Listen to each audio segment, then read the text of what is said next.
नमस्कार साथियों, जय हिंद। सभी को रावत चुंडा जी की 626वीं जयंती की हार्दिक शुभकामनाएं। ऐसा वीर जिसको राजपूताने के अंदर पितामह भीष्म की उपमा दी गई है।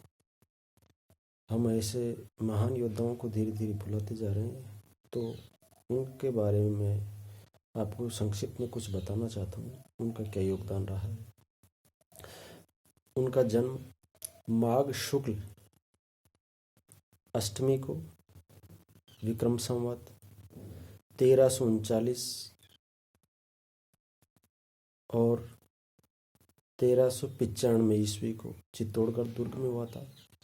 उनके पिता का नाम लाखा, महाराणा लाखा, जो लक्ष्य सिंह के नाम से जाने जाते हैं, और उनकी माता का नाम लखमा दे, चौहान खींची वंश की, उनके गर्भ से हुआ था।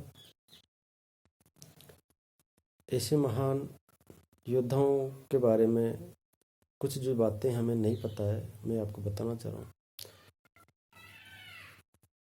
जब उनका जन्म हुआ, जन्म होने के बाद में जब वो युवा अवस्था में आए, तो उनके बारे में ये धारणा प्रचलित थी कि वो पितृभक्त थे। पितृभक्त युवराज उनको कहा जाता था, और वो वास्तव में थे जो पिता की इच्छा है उनको पूरा करने के लिए कुछ भी कर सकते थे। एक बार मंडोर मारवाड़ के युवराज रणमल अपनी बहन हंसा देवी का रिश्ता लेकर दरबार में पहुँचे। दरबार में पहुँचने के बाद में वो कहते हैं लाखा से कि महाराणा साहब, मैं अपनी बहन का रिश्ता आपकी युवराज रावत चुंडा जी के लिए लेके आया हूँ। जितने में ही महाराणा लाखा कहते हैं मजाकिया मूड के अंदर कि हमें तो पता है कि ये हमारी युवराज चुंडा के लिए आया है, अब हमारे दाढ़ी में सफ़ेद आ चुके हैं, हमारे लिए रिश्ता कौन लेकर आएगा। इतने में ही ये शब्द सुनकर युवराज लाखा, युवराज चुंडा उधर से आते हैं और ये बात सुन लेते हैं। ये बात सुनने के बाद में वो हंसाबाई का जो रिश्ता लेके आए थे रणमल, उनको मना कर देते कि मैं ये विवाह नहीं कर सकता। फिर संध्या के समय वो रणमल को संदेशा भिजवाते हैं कि आप मेरे से एकांत में आकर मिलिए। तो वो युवराज चुंडा से रणमल की भेंट होती है। बातों बातों में वो कहते हैं कि आपकी बहन हंसाबाई का रिश्ता आप हमारे पिताश्री लाखा जी से करिए। तो वो रणमल एकदम मना कर दे कि नहीं, उनकी अवस्था, वो तो बुजुर्ग अवस्था में, इस अवस्था में मैं अपनी बहन का विवाह कैसे कर सकता हूँ। उनके साथ में जो उनका एक कवि था राजदरबारी, चांदना खिड़गिया था। तो वो चुंडा साहब कहते हैं कि आप युवराज रणमल को समझाइए कि वो अपनी बहन का रिश्ता महाराणा लाखा से कर दे। इतने में रणमल बोल देता है कि उम्र का हवाला देते हुए कि मैं इनसे नहीं।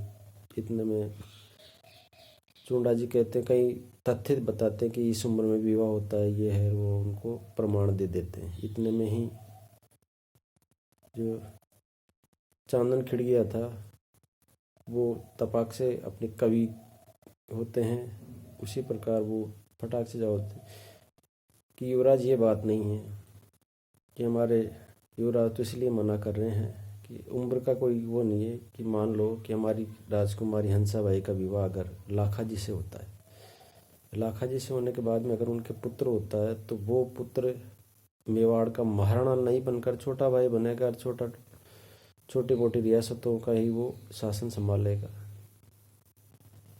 तो अगर आप वचन दो कि उनकी होने वाली संतान मेवाड़ के महाराणा बने, तो हम हमारी राजकुमारी का विवाह महाराणा लाखा से कर सकते हैं।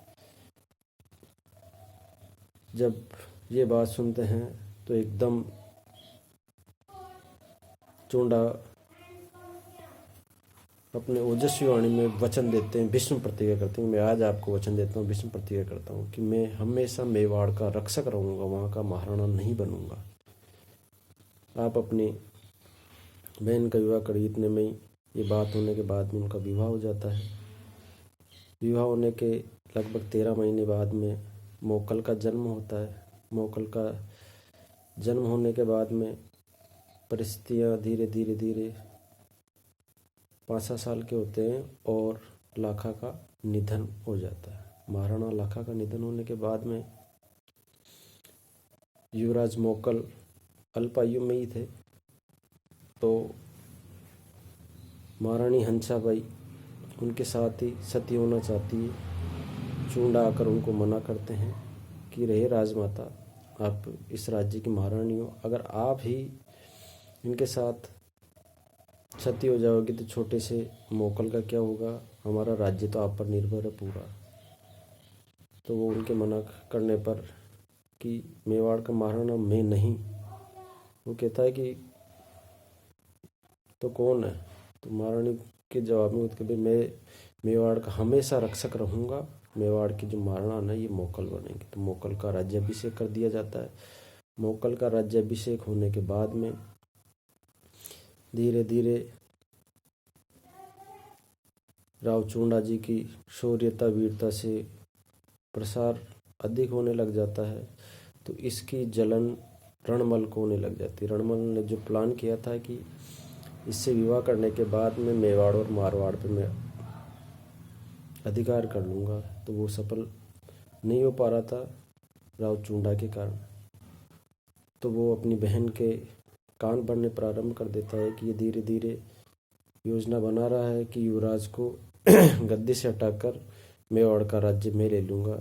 तो वो हंसाबाई अपने भाई के बहकावे में आ जाती है और उनसे ये वचन कहती है चूंडा को बुलाकर कि आप हमें बता दीजिए कि हमारे को कौन सी जागीर मिलेगी, हम वहाँ चले जाएं या आप ये जागीर छोड़कर यहाँ से चले जाओ। तो ये शब्द चूंडा को चुभ जाते हैं। वो कहते हैं कि हे माते, मैं यहाँ से चला जाता हूँ, अब मैं जब ही आऊँगा जब आप स्वयं मेरे को बुलाओ भेजोगे तभी आऊँगा, नहीं तो मैं मेवाड़ के अंदर पाँव नहीं रखूँगा। तो वो वहाँ से चले जाते हैं और मांडू के सुल्तान होशंग शाह के वहाँ चले जाते हैं। मांडू के सुल्तान के वहाँ जाने के बाद में उनको युवराज चूंडा कहा जाता था। वो अब युवराज अपने आप को कहलाना पसंद नहीं करते थे क्योंकि वहाँ से निर्वासित हो चुके थे। तो वो उनको रावत की उपाधि, होशंग शाह रावत की उपाधि देता है। तो तभी से उनका रावत चूंडा नाम से उनको पुकारा जाने लगा। और मेवाड़ का जो उत्तरदायित्व है वो अपने छोटे भाई राघव देव को देकर वो यहाँ से गए थे। वो कहते हैं कि मैं तो यहाँ से जा रहा हूँ, लेकिन राघव देव जी आपको मेवाड़ की पूरी रक्षा का दायित्व आप पर है। तो अपने दायित्वों का राघव देव भी बहुत निष्ठा से पूर्ण करते हैं कार्य, लेकिन षड्यंत्रवश रणमल उन्हें भी एक जहरीला कोट पहनाकर बंद हाथों का और तलवार से कटवा कर मरवा देता है। और उसी के बाद में मोकल की भी चाचा और मेरा नाम के जो उनके रिश्तेदार हैं उन्हों से उसकी हत्या करवा दी जाती है। हत्या के समय कुंभा का जन्म हो चुका होता है। कुंभा भी अल्प आयु में ही होते हैं। ऐसी दशा को देखकर हंसाबाई अंत में कोई विकल्प नहीं रहता, वो रावत चूंडा जी को बुलावा भेजती है और रावत चूंडा जी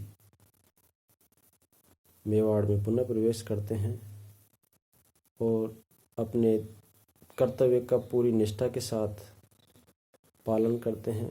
उन्हीं के शासनकाल में जब 1427 में कुंभा का जन्म होता है और 1433 के अंदर उनका राज्याभिषेक हो जाता है मात्र 6 साल की उम्र में। और 1438 से लेकर 48 के लमसम विजय स्तंभ वगैरह का इनका निर्माण होता है, तो वो नाम उनका कुंभा जी का होता है, लेकिन वो पूरा जो दायित्व होता है वो चूंडा जी का होता है। और आज भी जो चुंडाव जी के वंशज है वो उन्हीं के कर्तव्य का पालन करते हैं और अपने खून से वहाँ के महाराणा का राज्याभिषेक करते हैं। जय हिंद, जय भारत।